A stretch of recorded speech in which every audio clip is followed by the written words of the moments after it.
Hey, what's up, everybody? This is Joe Tossi from TechTables.com, and you're listening to the Public Sector Show by TechTables. This podcast features human-centric stories from public sector CIOs, CISOs, and technology leaders across federal, state, city, county, and higher education. You'll gain valuable insights into current issues and challenges faced by top leaders. Through interviews, speaking engagements, live podcast tour events, we offer you a behind-the-mic look at the opportunities top leaders are seeing today. And to make sure you never miss an episode, head over to Spotify and Apple Podcasts and hit that follow button and leave a quick rating. Just tap the number of stars that you think this show deserves. Welcome to the Public Sector Show by TechTables. Ralph, for those who don't know you, give us a quick intro. Sure. I'm Ralph Johnson. I'm the Chief Information Security Officer for the state of Washington. I have 35 years of public service minus 15 months in the middle of that where I tried to go into private. 29 of those years I have been in IT in some form or another. That's great. And the 15 months, it was at a newspaper. And yes, it was in a newspaper. We'll keep that quiet as to which one because they may not want to hear me talk about that online. Nick? Hi, my name is Nikhil Gautam. I've been 10 years now with public schools, and it has been an amazing journey. I just moved to the state of Washington last year. Love this place, feels like home. I'm Doug Cavit, CISO of the county of Snohomish, and I've been in cybersecurity for over 30 years, but I've been in public service for about 4 months. So this is an interesting new experience for me coming out of the private sector. Fantastic. I'm Tim Freestone. I'm the Chief Marketing Officer with a company called Kiteworks. So I want to make sure everybody knows nothing to do with kites. Nothing to do with kites. We just closed a $456 million round of investing, and every media outlet, they chose photos of kites. No kites. We're all cybersecurity. I'm definitely going to be the least interesting person on this panel, but I'll do my best to keep up. I don't know if that's true. He also has a podcast, too. This it's good to be on this side, I should say. Yeah. This is going to be a lot of fun. Ralph, as the CISO for the state of Washington, let's dive right into it. How are you integrating zero trust principles into the state's cybersecurity framework, and how does AI fit into those efforts as you see this evolving in the next couple of years? We've actually been researching and investigating zero trust for about the last 2 years. We have an entire engineering team that's been working on this, and it's been quite a journey because they started with the secure service edge platforms or concepts, and that includes the concepts of zero trust. While we've had aspects of zero trust for quite some time, such as if a workstation is not known to our network, it doesn't get access to anything. We're really moving a lot further into that with the implementation of our secure service edge platform that we finally decided upon.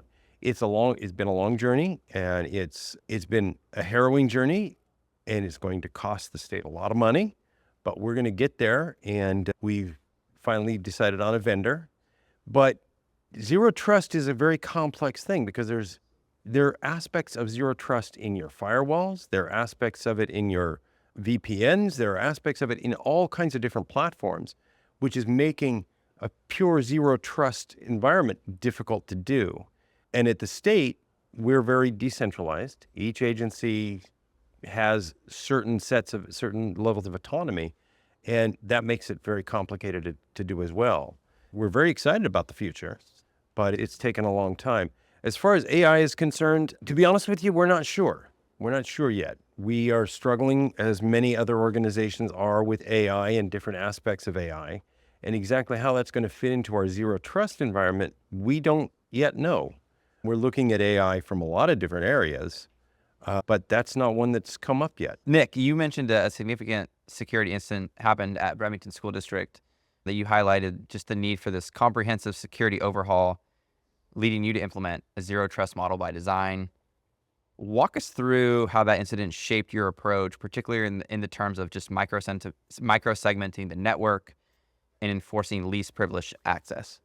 When I got hired by Bremerton Schools, one of the first things I did is I started auditing all their systems. And I said, guys, don't tell me anything. I want to find it myself. I'm going to move laterally on the network from one system to system, and I want to pick what vulnerabilities you have, how your systems talk, and how things are connected. And while I was doing all that and I was creating a plan, like what is the most important thing we need to tackle first in that order? There was a physical security incident that required us to create a timeline for that incident. And because components in the network infrastructure was missing, that gave us a really hard time creating that timeline. And I'm like, nope, we need to accelerate this. Right now, we're in the process of rolling out passwordless Wi-Fi. We are doing device profiling as somebody's trying to connect, what's their intent. And we went to the drawing boards and we redesigned the entire network based on what their roles are. So we interviewed each department to understand how they operate, how they share their data, who they interact with, how they interact with outside agencies. Understanding their processes. Do you have an agreement? For example, you hire consultants. You share student data. Do you go into an agreement with them that makes them aware with what their responsibilities are that need to secure? It's their responsibility to keep our data safe, things like that. So once we had the clear picture of how district departments are talking to each other, how these departments are talking to those outside entities, we started designing the network, and we broke down 5 networks into, I would say, 72, and then controlling how those segments interact with each other. Depending on what the intent of device is, and we can put them in like a black hole. If we see signs of infection, the system is designed to automatically isolate them, and then we start looking into it, why that system got flagged. We are also looking into selective SSL decryption, because sometimes things are encrypted and we have no idea what's going on underneath. We are putting systems in place when we see signs that doesn't add up. We start decrypting the traffic to figure out what's going on inside. In the meantime, what we have done is we have locked down our system completely. You can't access it unless you're on the school grounds. And we have put like a VPN policies on all the device. When they don't detect our domain, they automatically connect to our network and all the traffic flows through our system. And we are keeping a close watch and clean up everything else. We are also rolling out MFA for all staff, including students, elementary through 12th grade. Everybody will have an MFA. We have plans to roll that out in like next 3 months. Doug, you've been actively involved in the conversation around application security, particularly with SBOMs, software bill of materials. Given the conversations around SBOMs, how do you see them playing a role in the future of application security, especially in the public sector? I think they're huge because what they do is they give you a lot of great tools to be able to understand and try to evaluate third parties that you're dealing with. All of us don't develop our own technology typically. We typically have third parties either we're using as a service or we're using it as a product. And so how do we evaluate that third party vendor to know what their own internal security posture is or their own attitude about secure development? One of the things that's great about an SBOM is the first conversation you have is, can I see your SBOM? If somebody looks at you and says, what is an SBOM? That's a red flag right there that you have to explore a little deeper about what is their secure development practices, how are the response processes set up, how are they as a vendor to work with in terms of that, asking them into your organization as part of that, your whole overall security posture. So that's a really critical element for that. Then also SBOMs are critical for your everyday security posture, because now I can evaluate and say, okay, if there's a vulnerability that arises in a particular element of my infrastructure, I can now go through and say, okay, which product has that in it based on the SBOM, and then I can take proactive action about trying to do something about it even before I hear from the vendor. Because oftentimes, if with an SBOM, I can actually understand and know what's going on ahead of the vendor, and clearly, or hopefully, ahead of any type of bad guy who's going to try to leverage that to get into my network and to use that against me. So it's a huge tool, but right now, it's, as I say, it's early days. Federal government's starting to require it. I'm certainly writing it into our agreements that we're going to require it from our third parties. But I think it's important that right now it's a great tool to software security maturity, whereas it used to be a long conversation. I'd have a long conversation about secure development, and then I get an answer back from the salesperson. Oh yeah, we do secure development. Okay, what process do you use? We do secure development. No, what? And then you can imagine how the conversation devolves very quickly after that. And now I have an independent way of evaluating that. That's a great insight. Tim, on episode 177 at my last event, the 2024 TechTables Phoenix Lab podcast tour, Katia Perea from Kiteworks mentioned the Texas Juvenile Department successfully implemented Kiteworks, initially expecting around 100 users, quickly scaled to 600 due to its effectiveness and ease of use. Talk about how Kiteworks supports scalability, security by design, and a platform approach that seamlessly integrates with existing tools and processes. So I think highest level, you all probably experience this, but technology as an enabler and sometimes maybe a disabler, and same with security products. There's that fine line of productivity and security. With the Kiteworks platform, secure by design means doing everything we can on the virtual appliance itself to make sure it's hardened so that our customers have to do very little once it's deployed into their organization to ensure it's as secure as possible. So everything from pen testing to embedded WAF, an embedded firewall, a network firewall, And we have embedded MDR so we can detect if issues are happening within the Kiteworks platform without the customer having to build all of this security around it, essentially. So that makes it incredibly easy to deploy. Now, when it becomes scalability, you're talking about user productivity. So what I was talking about before was more admin and security productivity and getting things up and running. On the user side, this is by design one of the easiest products to use, because we know in order to cover an entire environment, an entire organization, you can't have users trip up at all, right? It's the second you get a trip up is the moment that trip up bleeds into other parts of the company, and all of a sudden these guys have a problem on their hands. Having all this embedded security helps the administration standpoint from scalability, and then usability from the user end ensures that it can scale from the 10 to 600 really easily. Nick, as you undertake that significant network haul that you were just talking about, how are you maintaining that balance between rolling out all these security upgrades that are really critical and then maintaining the interrupted services for the school district? So communication is a big thing here. We are keeping all the stakeholders in loop, including the community, what we are doing.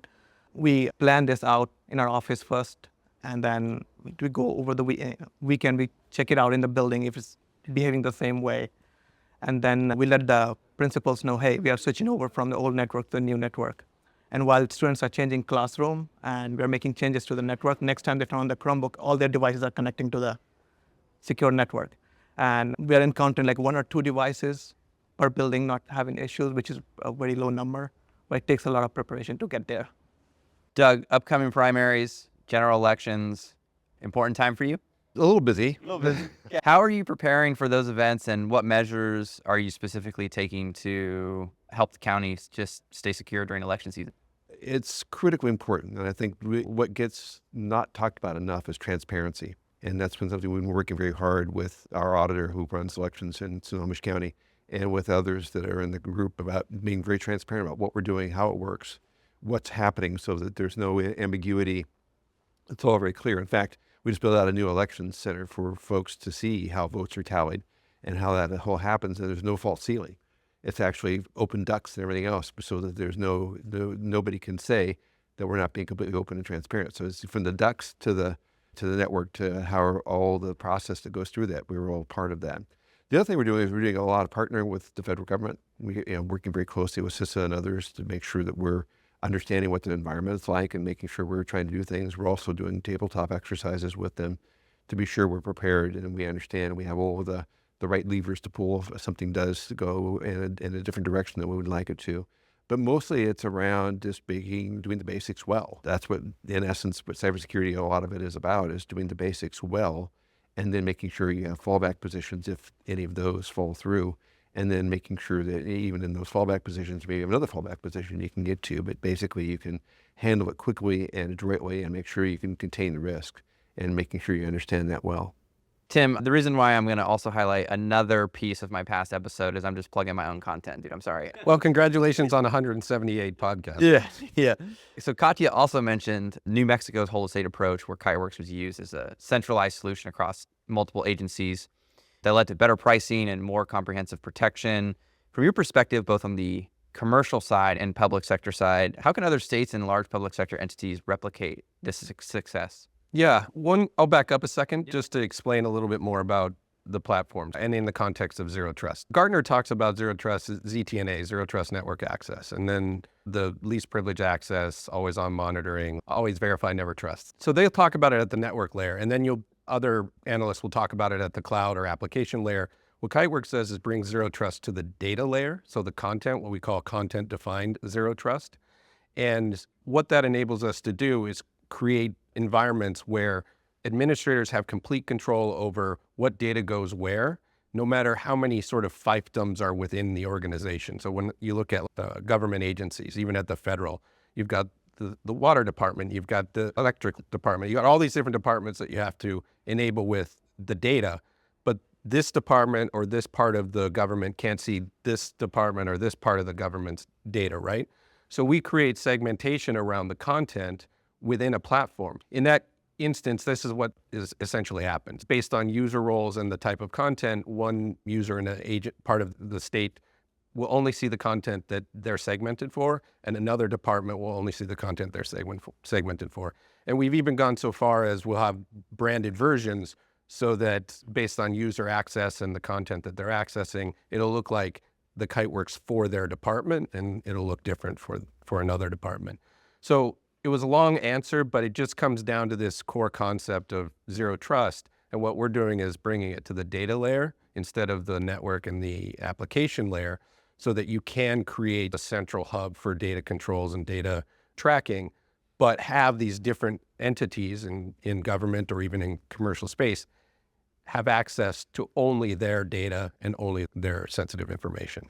I was actually thinking about this with the school district because I actually have it's like a J Tosti at sbunifiedschooldistrict.edu for coaching basketball. And you've got to upload, you got to upload documents. The last event, Katya, actually before the event, gave me like a demo of Kiteworks. So I got to use it. And so this is like the use case that I was thinking about. I was like, I'm uploading stuff to the school district, but there's also like the health department I got to upload stuff to, and then someone else has my data. So there's 10 other agencies outside of the school district that I'm passing sensitive information to, and I'm starting to think, I don't know if I trust them. Like this random piece of paper is just getting uploaded. And a lot of government organizations really struggle with that consolidated view on sensitive information coming in, especially, right? And how to keep it tracked, controlled, and bifurcated, basically. Ralph, can you share a recent challenge or success story from your experience in implementing Zero Trust? And you mentioned that you're just going to get in starting with that, or even the lessons that other leaders can take from your experience to date. Our biggest success was after about 2 years of research and analysis, we finally selected a vendor for our Secure Service Edge platform.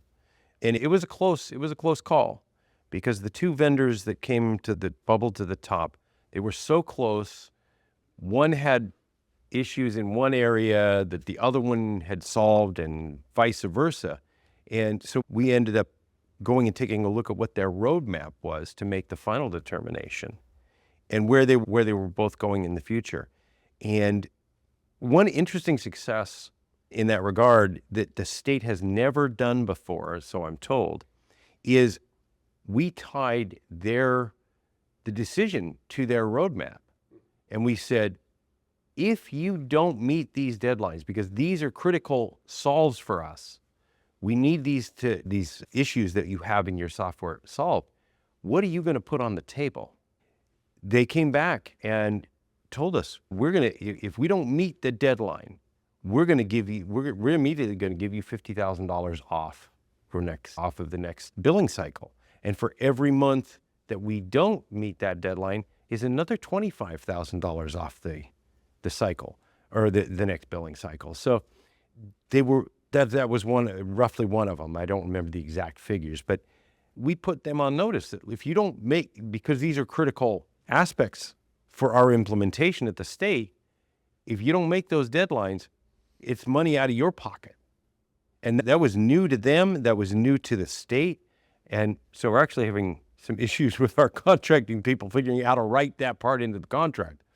But it was great that what they came back with and how they put their skin in the game, if you will, as opposed to simply making a sale and saying, well, it is what it is, and you'll get the updates when you get them. That was one critical success, and that was really great. In terms of actually implementing, we're still at the very first stage. We're in the contracting phase, so we haven't actually implemented anything with regard to Zero Trust yet, at least at that regard. We are looking at some of the Zero Trust capabilities of our firewalls.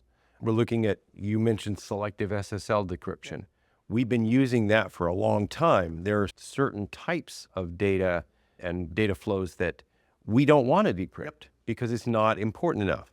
For example, we don't want to decrypt our email. Medical data. The medical data, the CISO data, stuff like that. We don't want to decrypt that because it's a compliance issue. And we've been actually doing that for quite some time. But there's other data that's coming in that is encrypted that we don't know its source, we don't know its destination. We actually want to start decrypting it. So we're looking at that through our firewall implementation and our IDPS implementations. Those are pretty much our successes. And the state, again, it's a very decentralized, and each agency has its own set of requirements. And so we have to work with those agencies to determine what data coming into your agency can we decrypt. So that's one best practice recommendation that I would have is work with your agencies. If you're a centralized IT that provides IT services for your entire organization, but you've got decentralized agencies out there, make sure you work with those agencies. Get their input because they're closer to their data. They're closer to their contractual and legal requirements than you are as a central organization, a central service provider. Make sure that they're in the loop in these kinds of initiatives. That's the best piece of advice that I can give you. Keep them informed, bring them into the discussion. Don't do it on your own. So Doug, this actually goes really well with the next slide, which was, we were talking about the importance of balancing outsourcing and then maintaining the internal controls with critical systems. You've got a bunch of private sector experience, now being in the public sector. Can you just start to unpack how you balance that and then maybe some of the differences that you see between the private and public sector? It's interesting. It's really interesting to see the difference. You're working with systems that you can't fail, which is something that's new in terms of thinking about that and what that means in terms of public safety, things like that I never had to work with before because it's bad for a company's bottom line, but it's the difference between whether somebody can get a 911 call or not, or the airport works or something like that. So it's a whole different level of thought that has to go into how you structure things and what you do. But in terms of how you think about putting in controls and how you structure things, it really comes down to, that I've learned that's different, is to these guys' point, which is the fact that you really have to work hard with the business and work hard with your partners and really understand what they're doing and what they're trying to accomplish and make sure that whatever you're trying to put in place aligns with what they're trying to accomplish. Because if you get too far to outside of that, then you're going to be at crossroads with each other and you're not going to get the outcome that you're looking for. And so being really closely aligned with those partners is really important. The other thing is that I've learned is that having a choke point with your traffic is really critical because that's the only way you can really understand what's going on in your network. Because if everyone's got their own way out to the world, then you're in trouble because then you can't really get a sense of what's happening everywhere. And so if you have a way of concentrating that, then you have a way of understanding what's going on and be able to take that proactive action to help. And then it's also, part of it's an attitude that a lot of people in the public sector have been used to. I'm the cyber sheriff, do what I tell you to do, as opposed to, hey, here's a way we can talk about doing this maybe differently to get you what you need to do. And so that's, I think, interesting for some of the folks that I'm working with, that they're learning a little more about how to be more of a partner and less of a cyber sheriff with folks in terms of what they're doing and how they're doing it. Do you mind if I just add on to that comment? Please. You used the phrase choke point, which is, I knew what you meant, and I think it's a great way to describe it because one of the things that we look at from our company, and actually part of the vision was, and I'm going to use the word just to see if try it out, but is to provide a choke point for data going in and out that's sensitive. So sitting in line to the communication flows and saying, okay, here's a communication flow, it's email. Here's a communication flow, it's file share. Here's MFT, here's APIs. And to be sitting as that choke point and looking at all the data and using policies to say, that's sensitive, send it this way, that's sensitive, send it this way, to give that level of control and traceability of that information going in and out of a company. It's easier said than done, but I like the way you said it because that is the ultimate goal. If you can't create a choke point without disrupting productivity, you can't see everything and you can't secure what you can't see, right? To the end. Nick, you expressed a deep commitment to protecting the students' data and identities. This is exactly what we're talking about. How does your passion for cybersecurity influence Bremerton School District? You've been in the job not that long, right? And how are you starting to influence and change the culture of cybersecurity at Bremerton? I'd like to go a little back. I finished my college in 2012, and I came to the States after that. And I started applying for jobs, applied for the school district, which was right next to my apartment where I was living. I'm like, man, I can walk there, come home for lunch, and not eat outside, save up money. And I got an interview. They offered me the job. And next day, I also got an offer from Amazon. And I'm like, guys, I already promised the school. And I'm so thankful today that I made that decision because once I started working at school, I learned that, man, we need more folks here working, protecting these students because the way the threat landscape is evolving, guys, you don't want tomorrow's leaders growing up with compromised identity. President of the United States 10 years from now has a compromised identity. Our generals, rights advocate. So somebody has to do it, and that somebody will be me. So what you call zero trust today, I was implementing that in 2014 with my previous job. And right before COVID, that particular school district in that county was the only school district that didn't get ransomware. We were doing all of the selective SSL decryption, and we made sure the system was designed in a way where we don't touch the financial data, we don't touch the health data. And we also let the community know very openly, this is what the system does, this is how it works, so they're aware of it. And their consent is very important because it's taxpayers' money that does everything. When I left that place, I said, guys, this infrastructure is my baby, I built it ground up, keep it running. I don't want to hear that this place got a ransomware again, because it will not. As long as you have electricity, this place will run by itself. I came here to Bremerton here, and it's the same job again. Great. Doug, are you the ground? Is it the ground up for you? Where are we at in the county? They've done a good job. I must say they've done a good job of really going through and putting in a lot of good things in place. There's a lot to do. I'm not going to say that it's perfect and there's more to do, but There's always a lot to do. There's always a lot to do. I have a small problem with zero trust. I was chief security strategist for Microsoft, and I was talking about this in 2010. This is not new. This is good security principles that we've been talking about for a long time. And I get that there's new applications to it and some new thoughts around it and everything else. But I'm also very careful that this is a buzzword that's used a lot. And so I'm always real careful about that. And that security is about doing the basics well. It's about really understanding where identity being core to that. Too often, I think in security, we've divorced identity away from data protection, away from other things. And you can't do that. They're all an integral whole. You have to have your data tagged. You have to know who has access to it. You have to know who the people are. You have to know who the traffic is that's coming through on your network. And these are things that have been true for 30 years. There's nothing here that's new under the sun in some ways. It's just there's different ways that folks have taken and found weaknesses in there to take advantage of it. And so what they've exposed is the fact that maybe we put too much focus over here, and we should have put focus over here. And I'm very careful about making sure that we're just taking care of the basics, that we got good things in place, but again, not messing up the business, but at the same token, protecting everyone that's there. And in some cases, you have to make really important risk-based decisions. So you're going to say, okay, they're low risk over here, so I'm going to not worry about that. I'm going to make a conscious decision.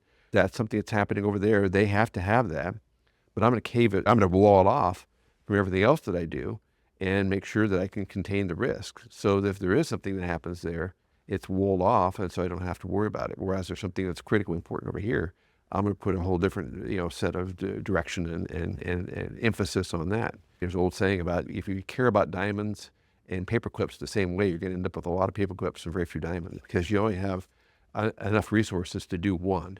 You can't do both. And that's especially true when you're in a public sector where you're always running lean because you're trying to use taxpayers' dollars as efficiently as you can.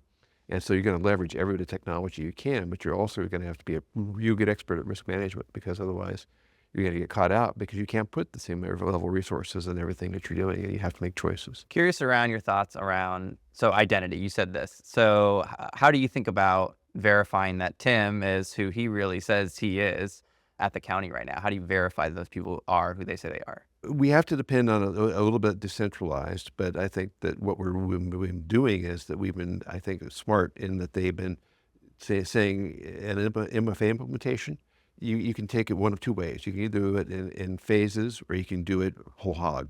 And what they've been doing is they've been doing it in phases, and they've been doing it smart and saying that if you have remote access, you have to have MFA. So you can't do remote access without MFA. And so what that does is that naturally gets people easily into it. If you're a person who doesn't normally have remote access, you're not affected. But if you're a person who does a lot of remote access, then pick it up, and then that's where you apply that risk management. Where's more of our risk coming from? It's coming from somebody from the outside trying to get in. So if I can stop them on the basis of they couldn't pass an MFA test to get in, then that's huge in terms of making a bigger speed bump. Clearly it's a speed bump because people fish and get around tokens and credentials, and so then you have to keep raising the speed bump to make sure they don't get past it. But then now I'm bringing that MFA more into the organization, and that's going to be a huge focus for us, because regulatory and other requirements that we have to have MFA for everyone and have it all the time. But that's an example of where you have this big transformational technology like a zero trust environment and these other things. You have to find a way to introduce it. You have to find a way to apply it to your highest risk situations, and then wedge that out and expand it and do more with it. You can't ticking things on as a huge trying to eat the elephant all at once. It rarely ends well. And that's why you have to be careful about how you apply it and where you apply it and what you do. Ralph, closing thoughts on Zero Trust, security, state of Washington, lessons that you like to pass on to public sector leaders? Yeah, one of the things that I'm always focusing on and reminding people, and Doug alluded to it, we can't forget the basics. We've got all this new technology coming out all the time. We got systems with all the blinky lights, and we get mesmerized by that, right? No vendor comes to me and they say, I got the greatest thing since sliced bread and canned beer. And they want me to buy it. But I still need to focus on the basics and the risk management of those basics, right? Determining what are the highest risks that we need to focus on. You got a vulnerability management system, and you got tens of thousands of vulnerabilities in there. Which ones are you going to focus on first? Which ones are most exploitable? Which ones have that KVE, known exploited vulnerability, that CISO talks about? And which ones can I fix, right? Are they a high-risk vulnerability with a high KVE? Sure, you want to focus on those. But if they're a low risk with no KVE, why are you going to pay attention to it? So risk management, and remember the basics: confidentiality, integrity, and availability, and all those fun things that we learned years ago in our CISSP class, right? Those of us who are old guys and did this 20 years ago. The young folks, they like to focus on those blinky lights on those devices, and they get mesmerized by that. And the other podcast that we had this morning, I loved that. The women in tech, I was telling some of those ladies that my tech staff, my security staff, I got 35 people in my team, including myself. 40% of them are female. Oh, that's right. Are you committing? Absolutely, I'm committing. I've been committed to it for a long time. Fantastic. There's the camera. Let's go. Yeah, I'm committed to it and have been for a very long time. My wife is in cybersecurity as well. I see the value, and women have a great perspective on cybersecurity, and they're a great value to my team, and they're amazing. There you go. It's fantastic. Nick, closing thoughts. It's for schools, I would say it's really difficult to, I would say, defend against threats because first thing, we are not funded well. I've written multiple letters to FCC and the White House about importance of this. They want this 21st century device in everybody's hand. We got to protect them. And there's no funding for them. There's state grant. Thank you, Rob. Yeah, not only that, you got potential hackers in your network. Yeah. They're your students. I've been signed that petition that was sent by the LA Unified. So I'm really excited to pilot the program by FCC for cybersecurity. Something is better than nothing. And hope it helps. Doug? I think that Zero Trust is a great moniker to get us thinking about the cybersecurity maybe differently than we've had it in the past. But to be a broken record, that means you have to take care of the basics and apply where you can the new technology and where you're going to. And really, at the end of the day, Zero Trust is only helpful if you understand where your data is and what data is important and what data isn't. And so that's another piece that you have to be very careful about, is thinking through where is that data, how does it flow through, what is it trying to accomplish, where is it going? And that's interesting from an AI perspective as well, because if you think about it, what's the most important part of AI? Well, the most important part of AI is the data, because that is what you're using, and the value add of actually aggregating that and doing all the other manipulations with it to get an output is what's most important. And so you have to think about, how am I protecting that from being contaminated and otherwise used maliciously in terms of where AI comes from. So we get wound up about, I have to protect the mechanism of AI. That's interesting, but you have to be actually, the value of AI is in the model. And that's what you really have to take care of, and where you think about it and where the data goes and how that comes through. And so that's the other piece that I'm thinking about in the future, is thinking about data tagging and how do you making sure that's going through so you don't get these issues of prompt poisoning and all these other things that come as part of the AI revolution. It's coming, well, I should say tsunami, that's coming around the corner here. Doug, it sounds like you're making a sales pitch for Kiteworks. Doug's my new favorite person in the world now. The data focus on Zero Doug Trust. did my closing. I have a couple more. Yeah, this is it. It's election season, right? And this might date me a little bit, but remember Bill Clinton? He was running in the... Yeah, we remember him. Yeah. How many of us have tried to couldn't forget vote at him? the time, But, but you yeah, know, James Carville basically made him a success. He won because of him. But he had a great way of boiling it down to the basics, which was it's the economy stupid. That's what it is. So I like to say that in the same way, but for what we do, it's the data stupid. That's the point of all, with the exception of sabotage, right? The point of what hackers are trying to get to is the data. So infrastructure layer security is to protect the data. And the more you can bring it from infrastructure down to the data layer as well, the better off we are. And to Doug's point, at the end of the day, knowing where it is, knowing what's sensitive, knowing where it goes, and with AI, all AI is a new machine that moves data. So you just have to have all those principles at the front of it and the back of it, and just think of it as nothing magical other than a machine. Them's my thoughts. I love it. Thank you for coming on the Public Sector Show by TechTables. it was a pleasure. Hey, what's up, everybody? This is Joe Tossi from TechTables.com, and you're listening to the Public Sector Show by TechTables. This podcast features human-centric stories from public sector CIOs, CISOs, and technology leaders across federal, state, city, county, and higher education. You'll gain valuable insights into current issues and challenges faced by top leaders. Through interviews, speaking engagements, live podcast tour events, we offer you a behind-the-mic look at the opportunities top leaders are seeing today. And to make sure you never miss an episode, head over to Spotify and Apple Podcasts and hit that follow button and leave a quick rating. Just tap the number of stars that you think this show deserves.